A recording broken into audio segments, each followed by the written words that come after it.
Checkmate.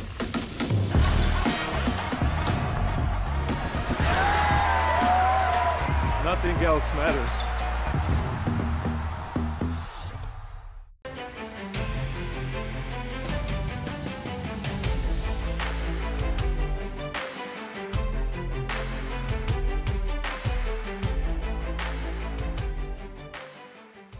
Salut l'équipe, nous sommes toujours à Manille et nous nous régalons puisqu'on a vécu une dernière journée fantastique pour cette Coupe du Monde de basket 2023, donc donné son verdict. Et c'est l'Allemagne qui est championne du monde au terme d'une finale incroyable face à la Serbie.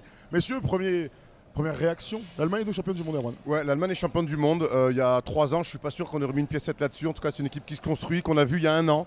Ne pas être champion d'Europe chez elle alors qu'elle pouvait le faire, être médaille de bronze. Et on voit une équipe qui s'est servie de cet échec. On dit souvent dans les émissions que les échecs doivent servir pour ensuite aller gagner des titres et des tournois. Les échecs construisent les succès du futur. Exactement. Et ben voilà, on en a la belle image aujourd'hui. Puis surtout, un mot, c'est mérité, quoi. Mérité, le final de niveau exceptionnel. Et puis l'Allemagne, vainqueur mérité, puisque c'est l'équipe qui n'a pas perdu. C'est la seule équipe qui n'a pas perdu le moindre match. Donc mérité pour elle d'être championne du monde. Ils nous ont délivré une partition exceptionnelle en finale, dans un basket totalement différent par rapport à la demi-finale. Ça veut dire qu'ils sont capables de jouer des baskets différents, capables d'envoyer du bois, parce qu'on pensait les Serbes plus durs que les Allemands. Et on s'est aperçu que ce soir, les Allemands, ils aiment la maillotche. C'est un beau champion, bien sûr, après l'Espagne 2019. Ricky Rubio avait été élu MVP à l'époque. On va revenir sur ce match, victoire 83-77. Tu le disais, c'est une physionomie totalement différente de la demi-finale face aux États-Unis pour l'Allemagne. Un match plus tranché, même s'il y a 47-47 à la mi-temps. C'est surtout un match de très haut niveau et qui contraste complètement avec la finale pour la 3e place entre le Canada et les États-Unis. Ouais, complètement. Puis même les deux mi-temps, finalement. Deux mi-temps sont complètement différentes. Tu le dis, 47-47 à la mi-temps. C'est un match d'attaque sur le score, mais croyez-moi, que les mecs, ça défend le plomb, mais que le talent des Serbes et des Allemands font qu'on arrive à un match plutôt d'attaque. Et par contre, dans le 3e quart-temps, là, au sortir des vestiaires, on retombe dans une guerre de tranchées. Match haché, mais l'enjeu est tellement important, il y a tellement d'intensité qu'on est quand même pris par l'enjeu et on vit une deuxième mi-temps complètement différente où ça envoie du bois comme pas permis. Ouais, ça défend fort, très fort, et les Serbes n'arrivent pas à structurer leur jeu sur le 3e quart-temps. Première mi-temps, les Serbes s'en sortent bien de partir à égalité. Ils ont 2 tirs à 3 points miraculeux avec la planche, un de Bogdanovic et le deuxième, je me rappelle plus de qui. Je sais plus qui en met un avec le carreau. Bref, c'est pas grave. C'est Guduric, peut-être. Ils mettent 2 tirs à 3 points avec le carreau, mais cette première mi-temps, 47-47, alors que ça défend fort, mais offensivement, c'est exceptionnel. Les mecs subissent les pressions défensives, malgré tout, organisent le jeu. On se demandait si Schroeder allait monter la balle. Finalement, on y reviendra. Isaac Bonga, qui est pas loin d'être MVP de la rencontre, dans son genre, qui monte le ballon pour délester de la pression Dennis Schroeder.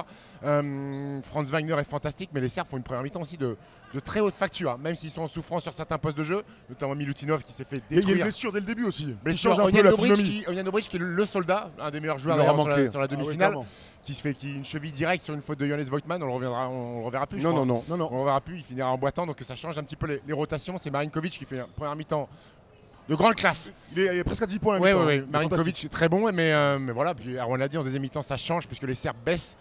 Et extinction des feux de Schroeder sur Bogdanovic. Vous savez, dans l'avant-match, dans la prévue d'hier, ma vision c'était qu'il y avait une équipe, donc l'Allemagne, qui était capable d'avoir des très hauts et des très bas. Là où la Serbie m'a semblé très régulière sur toute la compétition, aujourd'hui c'est un peu l'inverse qui s'est passé. C'est-à-dire que l'Allemagne a fait un match d'une régularité extraordinaire. C'est non seulement ça, t'as raison, c'était l'inverse qui s'est passé. Finalement, dans la régularité, les Allemands ont été excellents. Et on va revenir sur les raisons parce que des mecs comme Isaac Bonga, quand même, le choix tactique de lui faire monter la balle, ça change complètement le jeu d'attaque des Allemands. Ça laisse Schroeder souffler. Et Dieu sait qu'il a eu besoin de souffler parce qu'on n'imagine pas Schroeder faire le match qu'il fait si en plus il doit monter la balle sous la pression d'Avramovic. Il l'a fait, mais il a été quand même délesté beaucoup de ce taf-là. Donc non, on a vu les Allemands du début à la fin être bien plus constants que les Serbes. Et en ça, c'était un peu une surprise. Oui, surprenant, sur la constance. Même s'il y a des passages, notamment en deuxième mi-temps, il y a une séquence où les deux équipes font un peu n'importe quoi, ils prennent des tirs et le score bouge pas. Mais Gordy Herbert, bravo. Je pense qu'il faut rendre hommage aussi à Gordon Herbert. Son plan de jeu a très bien fonctionné. Il a souvent joué très grand et on avait dit peut-être que l'avantage des Allemands, c'était les joueurs de grande taille, Wagner, les deux Wagner, Johannes Voigtmann qui est très grand, mais qui de temps en temps est un petit peu soft. Ce soir, c'est la transformation de Johannes Voigtmann. Je ne sais pas ce qu'il avait pris, il s'était transformé en garçon, en soldat qui envoyait de la maillotche, et puis Isaac Bonga qui sont très grands. Mais En Vincent Mazingue, Vincent Mazingue, exactement. Vincent Mazingue, tireur à 3 points. Ceux qui nous regardent, il a mis du bois, mon gars. Lui, l'intérieur, shooter, parfois soft à nos yeux, il fait franchement une semaine extraordinaire, faut le dire. Jonas Votman, extraordinaire. Alors, il a passé une saison Qatar avec Milan. Mais il s'est bien rattrapé sur cette Coupe du Monde. Il joue 28 minutes, Jonas Votman, 28 minutes, 12 points et 8 rebonds pour lui. Il y a un moment important quand même dans ce match, c'est le troisième quart-temps remporté 22-10, où tu le disais tout à l'heure, ils n'ont jamais réussi à réinstaller leur académie de jeu. Et il y a un homme qu'il faut mettre en avant là-dessus, c'est que Bogdan Bogdanovic, l'un des tout meilleurs joueurs du tournoi, sélectionné dans le meilleur 5, dans les All-Stars du tournoi, met 15 points dans la première mi-temps et on ne le voit plus du tout dans la deuxième. On ne le voit plus du tout parce qu'il y a un homme qui va se charger de son cas, c'est Dennis Schroeder. Et Dennis Schroeder, certains l'ont peut-être oublié, j'imagine que non si vous nous regardez et que vous êtes des fans de basket, mais Dennis Schroeder est avant tout, au début de sa carrière, un défenseur incroyable. Je sais que c'est un slasher, tout ça, mais c'était un défenseur de très haut niveau. Et aujourd'hui, c'est occupé du cas Bogdanovic en deuxième mi-temps. Il passe avec lui dans les écrans. Quand les écrans sont même posés, il passe juste au-dessus, mais derrière, il récupère. Il a été très très fort là-dessus et croyez-moi que quand on fait les efforts comme ça off-ball, de passer avec le mec tout le temps, d'être overplay, on lui laisse des plumes, mais ça n'a pas empêché derrière de faire la chanson, de donner le tempo en plus en attaque. Pour moi, c'est une performance extraordinaire que nous a délivré Dennis Schroeder. Et en plus, Bogdanovic, c'est pas qu'ils l'ont éteint sur le tir et que ses pourcentages ont baissé, c'est qu'ils l'ont empêché d'avoir le ballon en fait. Il a été coupé du jeu des Serbes et les Serbes sur le troisième quart-temps, frustrés, se plaignent auprès des arbitres parce qu'ils se font masser, ils se font détruire. Il y a plein de paniers, Milutinov est pris encerclé par 3 mecs, il n'arrive pas à s'en sortir. Plein de paniers loupés et il pleurniche un peu. Milutinov prend une faute technique et il se frustre un peu, surpris de prendre des targnoles comme ça, surpris d'être touché, surpris d'être tapé, surpris de ne pas pouvoir se libérer. Et ils sont un peu sortis de leur rencontre. À l'image de Nikola Jovic, qu'on a adoré pendant tout le tournoi, qui commence bien avec ce gros dunk dès la première action. Mais honnêtement, la deuxième mi-temps, il a fait son âge. On aime bien dire ça, c'est un jeune joueur encore de grand talent. Il a perdu des ballons sur la transition, il a raté des tirs plutôt ouverts, des tirs à lui, même un lay-up à un moment donné, il fait presque airball. On a été très surpris. Ça arrive pour les jeunes joueurs de toute manière. Et ça arrive aussi pour les joueurs expérimentés. Hein. Oui. Marko Guduric, si tu nous regardes, pas très joli tes 2 dernières minutes. Non, pour revenir sur Nikola Jovic, il fait un super tournoi, il fait une très bonne première mi-temps, puis après il est pris par l'événement. Mais c'est ça, à partir d'un moment, quand tu as un certain niveau, c'est plus lever le matin et faire des dribbles et faire des tirs. Ça fait partie de la routine d'un joueur de haut niveau, mais c'est vivre des moments comme ça pour ensuite appréhender les événements comme ça. Il n'y a que les joueurs d'exception qui, à cet âge-là, sont capables d'intégrer la pression. On l'a vu partir tête la première sur des ballons gagnés, repère le ballon direct avec Franz Wagner qui vient lui repiquer la balle. On le voit faire un coast-to-coast, aller s'empaler dans des mecs. On le voit prendre un tir à 3 points en première intention dans le corner après une passe. C'est pas un bon tir. Bon, voilà, il n'a pas fait des bons choix dans un moment où les Serbes avaient besoin de faire des bons choix. Et en même temps, c'est la première fois du tournoi où on a vu les Serbes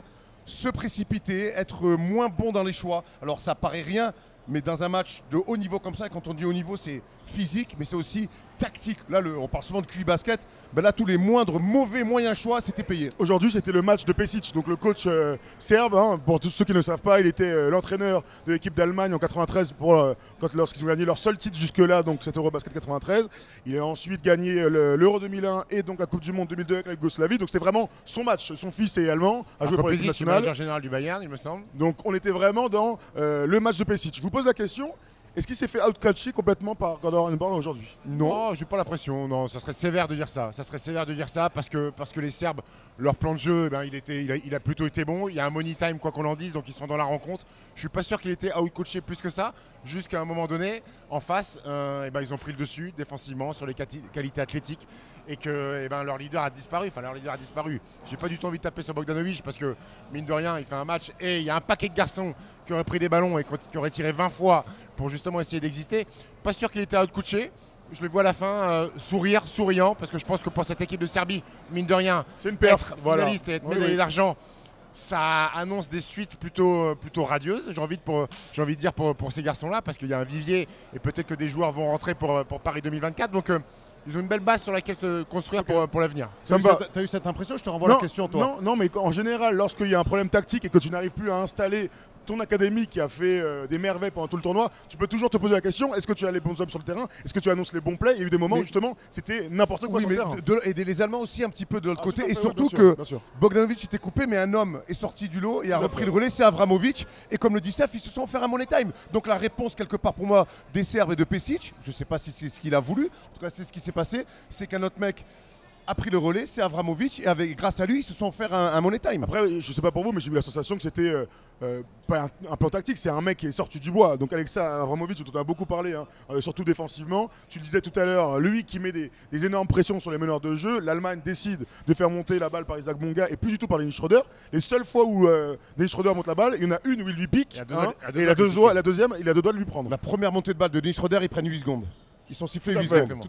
Tout à fait. En tout cas, Avramovic finit à 21 points en 24 minutes. C'est lui qui sonne la révolte. On arrive donc à cette dernière minute où Guduric a un énorme tir, mais un grand tir ouvert dans le corner qu'il manque alors qu'il y a 3 points d'écart. Ça fait partie du jeu, j'ai envie de te dire, c'est un bon tir, c'est un tir à lui, il en a mis. C'est pas ça qui m'énerve le plus sur la fin de match de Guduric. Hein. C'est quoi, le Léo Praté après? Non, à la rigueur, le N1, il doit mettre dedans, et c'est après, il y a un nouveau tir à 3 points qui prend pas, et il envoie une balle en tribune. Et là, ça veut dire que il est sorti du match. Ça veut dire que tu te fais caca dessus, et mais tu prends ta responsabilité parce que tu as loupé éventuellement 2 tirs avant. Steph, on l'a vu, le tir à 3 points qui rate pour égaliser, hein, c'est un tir pour égaliser dans le corner, il est grand, ouvert, tout seul. On sait que c'est un shooter de très haut niveau. Il s'en remet pas de ce tir. Il s'en remet pas et derrière, on le voit quand sur le repli, parce qu'il y a un coup de sifflet après le jeu s'arrête, il prend son maillot, il se le met sur la tête, il est dans une frustration énorme. Il y a le N1 derrière qui convertit pas. C'est qui est terrible, bon, il met quand même, dans le match. Il met quand même les lancers, mais derrière, je pense que ce tir à 3 points, il y a coupure d'électricité pour lui. Et ça arrive, on l'a vu d'ailleurs à la fin avec Jovic, exploser en pleurs. Les deux étaient assis. D'ailleurs, c'est Dennis Schröder qui va les relever un petit peu plus tard. Dennis Lamalis, il est exceptionnel. Dennis Schröder, donc 28 points. Et puis le MVP du match. Et puis l'action qui résume aussi, c'était le duel Schröder-Avramovic. Le panier de la gagne, c'est le duel Schröder-Avramovic. Et là, il lui met une valise de l'espace pour finir sur son lay-up main droite, sa spéciale. Avec le petit sourire en coin. Bravo Mino, tu t'es bien battu. Tu as peut-être éteint Shai Gilgeous-Alexander, mais tu m'éteindras pas ce soir. Bon, Dennis Schröder, meilleur joueur du tournoi alors? Oui, évidemment, il y a un titre au bout, il y a des stats. Et puis il y a un leadership. Au bout d'un moment, heureusement que ce sport va plus loin que les stats. Ce qui fait le quart de finale dramatique qu'il fait. Il a 2 doigts de faire perdre son équipe, mais c'est lui qui met le panier. C'est lui qui met le panier de la gagne. La demi-finale où il est maestro. Il met pas le panier de la gagne. Quand il rate le panier. Donc il met pas le panier de la gagne. Et Mertens tire du milieu de terrain. Il met pas le panier de la gagne. Mais et puis derrière le retour en demi-finale où il fait encore une fois une partie fantastique. Il refait une finale fantastique. Les poules, on s'en souvient, non, il est évidemment MVP du tournoi dans tous les aspects du basket. Et puis, la genèse de cette équipe, rappelez-vous, avant le camp de pré-saison, enfin de préparation, il met un tacle à Maxi Kleber en disant, lui, il n'est pas, je sais pas comment on dit, commitment, il n'est pas investi dans l'équipe nationale d'Allemagne, s'il n'a pas envie de venir, il ne vient pas.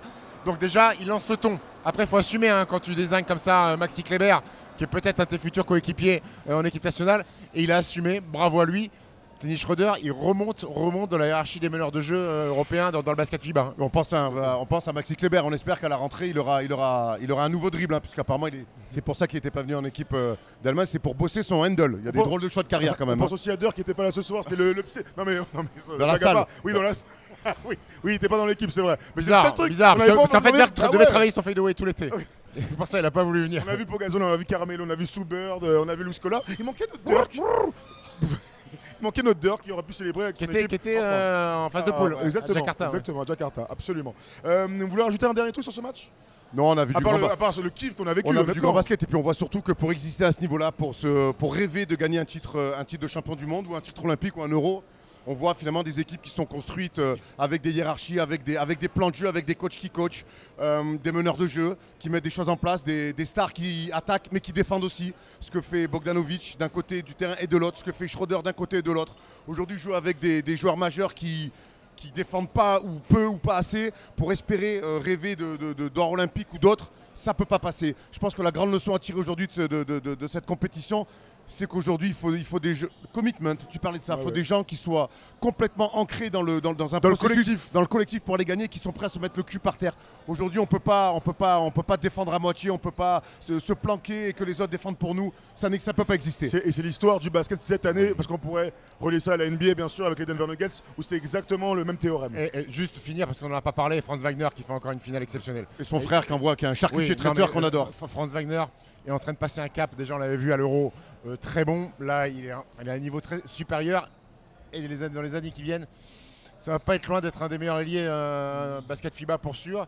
Et bon, il joue dans une équipe pourrie, mais à Orlando. Mais C'est un magnifique joueur. c'est un Il magnifique est merveilleux. joueur. On rappelle qu'il a été Magnifique blessé en plus et que Oui, il a loupé, à partir du moment où il est revenu, on était même très inquiet. Hein. Il a mis du temps à revenir. À partir du moment où il est revenu, il était à 100%. Il a été élu homme du match aujourd'hui et Dennis Schroeder MVP. Et bravo aux intérieurs de l'Allemagne, Daniel Theis, qui quatre, fait hein. pas Oh. des statistiques, mais qui est dans le Jonas Tiemann, qui a un passage qui envoie du charbon, Voigtman, Tu Wagner, sais que bravo d'après les moi, quatre. ce sont eux qui font que c'est une équipe hyper régulière. Oui. Parce que quand à l'intérieur, tu ne faiblis jamais, en général, ça se passe bien pour toi. Alors il l'a pas fait sur la deuxième mi-temps, mais quasiment tout le tournoi, il fonctionnait en pairs. paire. Ouais. 2 par 2, ouais. Il commençait avec, Voigtman et Theis. Hop, il est sorti les deux et il mettait Tillman et Wagner. Et il a fait ça tout le temps, donc c'était intéressant. Mais tu as raison, sur le secteur intérieur, ils n'ont jamais faibli en intensité. C'était un style différent, mais ils n'ont jamais faibli en intensité. Ils ont livré une guerre toute la compétition à l'intérieur. Et on aime dire que c'est une association NBA-Euroleague pour ces deux paires, tant qu'à faire, hein, puisqu'on se régale. Bon, c'était une très belle journée de basket.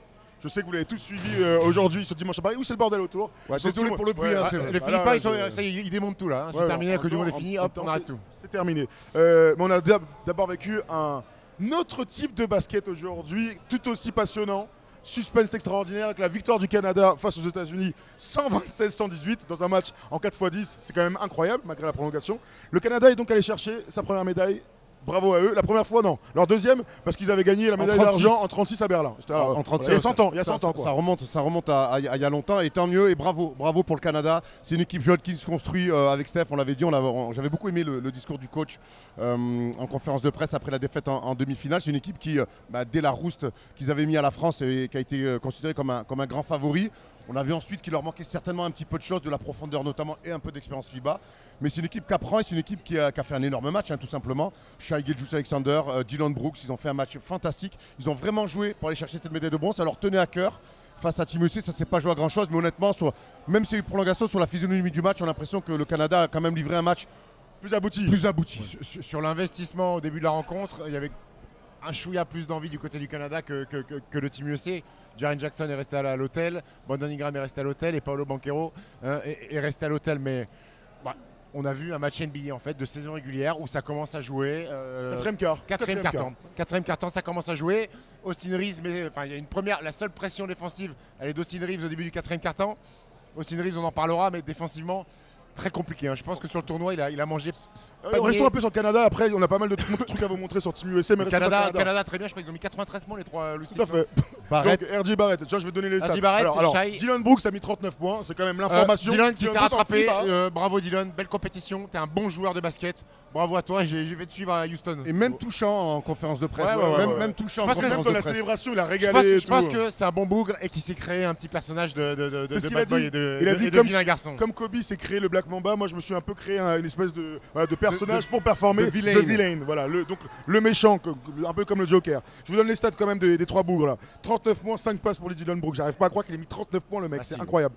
31 points, 12 passes, 6 rebonds pour Shai, incroyable. Et donc RJ Barrett qui finit à 23 points, ça fait 93 points à 3. Je n'ai aucun souvenir dans un match de compétition internationale comme ça, à émuler ce direct en plus, que 3 quemés mettent plus de 90 points. Mais où on voit ça d'habitude? La Où- seule où ligue on où on voit un voit match ça. à 120 pions, en déjà. NBA. C'est en NBA. En NBA. C'est un NBA, et Steph l'a dit, c'était pas un match de FIBA. Alors on s'est régalé, il y a eu du suspense, le tir pour Bridges, accrocher la de prolongation Bridges, de Bridges est fantastique, mais c'était un match NBA. Alors attention, on va pas cracher dans la soupe, on s'est régalé. Ah oui.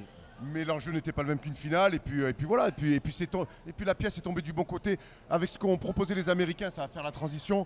Ils méritaient pas de repartir avec le bronze. Bon, en tout cas, les États-Unis perdent pour la 3e fois dans ce tournoi. C'est la 3e fois que ça arrive au 21e siècle. C'était arrivé en 2002, c'était arrivé en 2006 aussi. Donc les États-Unis repartent chez eux sans médaille. Normalement, les States arrivent quand même toujours à aller chercher la médaille de bronze pour finir son tournoi. Mais j'ai envie de faire un parallèle États-Unis-France. Ils ont perdu leur vertu défensive. Cette compétition a été cata défensivement. Sur la finale, on a vu des aides sur Shai venir de nulle part. Donc passe à Dylan Brooks, 3 points. Ils ont fait des erreurs monumentales défensivement. C'est pas Team USA. Team USA contre des nations FIBA, elles prennent pas 110 pions. Ça n'existe pas, ça n'a jamais existé. Moi, c'est le premier Team USA que je vois aussi faible défensivement. Et Steve Kerr, mon grand, bravo à toi. Tu es champion NBA 4 fois, c'est super. Steph Curry, Klay Thompson. Mais ce que tu as fait là, t'as pas coaché, gros. T'as mis un jogging, t'as mis l'équipement Team USA avec le logo Nike, mais t'as pas coaché, gros. T'as pas coaché. Non, moi, vraiment, on parle beaucoup des joueurs, on dit quoi, c'est l'équipe C, c'est l'équipe D de Team USA. C'est surtout une bonne équipe de basket sur le papier. Moi, quoi. quand je vois comme des joueurs de basket, je vois des mecs quand même qui sont des bons joueurs de NBA. Par contre, au bout d'un moment, c'est bien d'être coaché. Et ce qu'a fait Steve Kerr et son staff, c'est honteux. C'est honteux sur la compétition. Alors, il est gentil en conférence de presse avec sa langue de bois à faire le mec international. Waouh, mais les équipes FIBA sont vraiment très fortes. Bravo à eux et tout. Hey, gros, t'es pas venu pour dire bravo aux Gonzes. D'accord? Il a rien branlé. Comme toi, t'étais pas venu pour dire bravo à la Lettonie. Il a rien branlé. Il a rien branlé de l'été. Il est arrivé ici en tongs. Et les Américains n'ont jamais rien proposé tactiquement, stratégiquement, tout ce qui leur a été proposé pendant les matchs de prépa et la compétition. Ils n'ont rien proposé tactiquement. Ils ont fait une petite zone presse vite fait. Qui n'ont jamais utilisé dans Mais les ils grands moments. n'ont jamais Voilà, répondu tactiquement avec une sortie de temps mort quand ils ont été contrariés. Ils sont juste au talent, il y a l'ego. Mais aujourd'hui, ça ne marche plus. Alors, c'est trop facile de tomber sur cette équipe C. Moi, attends, la gueule de l'équipe, au bout d'un moment, il n'y a pas un mauvais joueur de basket. C'est juste extrêmement mal coaché. Et tu as beau avoir des joueurs qui ont du talent comme Team USA. Si tu n'es pas coaché, ça n'existe pas. Je trouve Ça que le n'existe meilleur pas. exemple pour aller dans ton sens, c'est Austin Reeves. Austin Reeves est un formidable joueur. Il met encore 23 points aujourd'hui et 5 rebonds. Merveilleux joueur. Sauf que Austin Reeves est un joueur sous-dimensionné pour le basket international. En NBA, on le voit moins souffrir, on l'a vu moins souffrir avec les Lakers. C'est le mec le plus planqué. Mais là, ciblé je des n'ai 3 jamais semaines vu de ça. Coupe du Monde. Aujourd'hui, il a pris combien de paniers sur la tête? 12. J'allais dire 10. Bon, et 10, C'est ça le n'a mec aucun sens. Dès qu'il voit Austin Reeves, viens, on joue un pick dans l'ensemble pour l'avoir. Dès qu'Austin Reeves il défend, hop, post-up, il est ciblé sur chaque attaque, Austin Reeves. Et ce qui est terrible, c'est que non seulement il est ciblé, tout le monde le sait, et que fait le coach? Il le protège pas. On change sur tout. Bah non, on change sur rien, Et puis justement. il n'y a aucune organisation. Protège-le, le gars. Il y a rien. Ah oui. Protège-le. Terrible. Mais c'est vraiment l'image. C'est un bête de joueur. Il nous a régalé encore aujourd'hui. Il fait des trucs de ouf. attaque, mais les gars, faut protéger-le, le gars. Ou alors, faut pas le faire jouer. Parce que sinon, t'es sous-dimensionné, t'es toujours ciblé. C'est terrible. On est très déçus, honnêtement. Moi, je suis très déçu par ce message, je vais vous mentir. C'est un problème de toute façon quand ton équipe joue mieux avec ton deuxième meneur qu'à Liberton, même s'il aime bien l'associer à Brunson. Ce que fait Brunson en meneur de jeu sur la compétition, c'est trop dur. Mais alors lui, il passe au travers parce que c'est pas son style de jeu. Mais j'ai encore une fois l'impression qu'on lui a pas donné les billes un peu pour dire alors là, c'est un peu différent. Il a continué à faire ce qu'il fait en NBA, mais il y a beaucoup moins d'espace. Il arrête tout le temps son dribble sur le mur, tête de raquette dans le milieu, il nique tous les espaces. Il n'y a pas de spacing. Et puis en face, l'autre, il est assis tranquille, il prend des temps morts comme ça. Moi, non, mais à un moment donné, même à la fin du match, il prend pas temps mort, alors qu'il faut prendre temps mort et il laisse le jeu faire. Et gros, t'es pas NBA, c'est pas Steph Curry. Frérot, viens respecter un petit peu la FIBA. En tout cas, ils te l'ont bien rendu, tu mérites rien. J'ai l'impression qu'on est tous d'accord. Erwan surexcité. Ah ouais, on est chaud. Dernière soirée. On aime bien regarder les attitudes sur le banc, Steph, tu le sais. Et honnêtement, je trouve qu'il est apathique et qu'il a rien branlé de l'été. Moi, ça me dérange pas s'il y a un mec qui a les mains dans les poches sur le banc, mais propose-moi quelque chose de tactique. Il a rien branlé. Rien du tout. En tout cas, bon, pour finir sur ce match, on a quand même vu l'une des plus grandes actions qu'on aura vues en Coupe du Monde de basket. Michael Bridges qui rate ce lancer franc et qu'il récupère pour mettre le tir au buzzer dans le corner. Ça, c'était un moment extraordinaire. Je sais que chez vous, ça a été incroyable. Alors dans la salle, vous imaginez même pas. Fantastique, ça, c'est des trucs qui vont rester à vie. Qui vont rester à vie, ça fera partie des moments iconiques de cette Coupe du Monde. Il faut boxer avec le shooter. Ça, on apprend ça au poussin. Allez, boxer avec le shooter qui tire lancer franc. Quand on le fait pas. Man over. Quand on le fait pas, on s'expose. Petite sensace. Bravo Michael Bridges en tout cas pour cette action. Bravo Michael. Très bien, donc victoire 127-118. On connaît le podium. L'Allemagne est championne du monde. Bravo à elle. La Serbie deuxième. À la surprise générale, on peut presque le dire, au vu des forces en présence et des absents dans l'équipe. Et donc le Canada va chercher une médaille. La première depuis presque 100 ans. Le 5 majeur, je vous le dis de tête. Dennis Schroeder, Bogdanovic, Anthony Edwards, Luka Doncic. Et il m'en manque un. Bogdanovic. Je l'ai dit. Bogdanovic, Schroeder. Tu l'as dit, Anthony Edwards, Luka Doncic. Ouais. Et bah ouais, et alors et Shai Gilgeous-Alexander. Oui, facile. Voilà pour 5 majeurs. Bon, pour nous, ça a été une semaine extraordinaire. Je vous le dis, Mani et les Philippines regorgent de ressources extraordinaires. On a été ensemble. Bravo les Philippins. Bravo les Philippins. Organisation gentillesse extrême. Bravo aux Philippins, bravo à la FIBA pour l'organisation. On a pris beaucoup de plaisir. Il y a Jérém qui est là, Polo qui est là. Vous allez me faire le plaisir de ramener vos... Merci à la Fédé pour le chèque énorme qu'on a pris pour venir ici. Mon Jérém, mon Polo, qui sont derrière et qui nous régalent, c'est eux qui nous permettent de briller, très honnêtement. Exactement. Les hommes de l'ombre. Des débriefs régalades. C'est lui l'épisode 1, 2, 3, les petites pastilles de 2030. C'est lui les petites pastilles. Polo, question, c'est quoi le meilleur moment de la semaine? Est-ce qu'on peut le dire en vrai? Est-ce qu'on peut partager Bon, trouve autre chose, s'il te plaît. Est-ce qu'on peut partager la vie privée de la First Team? Jusqu'à quel point, Polo? Notamment ce qu'on a fait pendant le jour off. Alors évidemment, basketballistiquement, on s'est régalé, mais comme vous l'avez dit, les Philippines regorgent d'endroits extraordinaires et je pense qu'on en a visité un.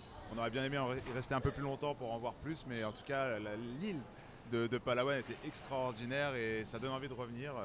seul ou accompagné, au choix des... Faut retourner au charbon, Polo, maintenant. Ouais, maintenant, il faut qu'on bosse énormément pour pouvoir revenir un jour aux Philippines. Jérém, un petit mot, s'il te plaît. Bah, je pense qu'il y a un grand moment, c'était en fait à chaque match. C'est mardi soir, non? Mardi soir. Mardi soir, Il s'en rappelle en fait, plus. À chaque match, Steph et Erwan, ils sont insupportables. Ils font des blagues à chaque fois sur tous les joueurs et Oh tout. non, c'est pas vrai. C'est ça. insupportable. donc. Non, c'est très drôle, du coup, c'est très drôle. Non, mais les langues se délient sur la fin de la compétition, c'est intéressant, quoi. Du coup, non, c'était un grand moment. On Ouais. va pas rentrer ensemble, je crois. Bon, en tout cas, et pour finir, on finir, a oublié le Uno. Et donc, on a trouvé ce jeu fabuleux. Je pense que maintenant, on peut en parler. On a un petit peu discuté la dernière fois, mais... Alors, on dit que c'est Steph qui disait, pendant le premier qui rit après 1, 2, 3, sa mère fait des choses inconcevables. Et donc voilà, il fallait pas rire. Et il y en a qui a perdu beaucoup. Ouais, putain, il y a des mamans pas contentes. Je voulais juste finir, c'est que j'ai réalisé un rêve d'enfant, c'est qu'à la fin de la finale, il y avait Billy Crawford, et ça, qui a fait un concert. Allez, les amis, on se retrouve à Paris. Je pensais que t'avais parlé de jeu un contre un avec Steph sur le parquet, mais bon. Mais Billy Crawford, la famille. J'ai cassé la bouche à Erwan sur le parquet. Allez, T'as les amis, on se très retrouve triste à à pas Paris. faire. On se retrouve à Paris, la NBA reprendra, on vous aime. Bravo à tous, bravo à First Team, à tous les gens, oui, bien sûr. Merci aussi à ceux qui ont bossé avec nous mais qui n'étaient pas là.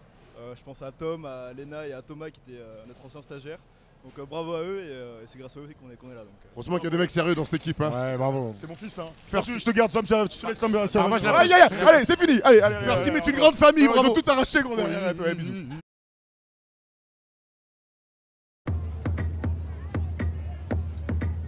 Checkmate.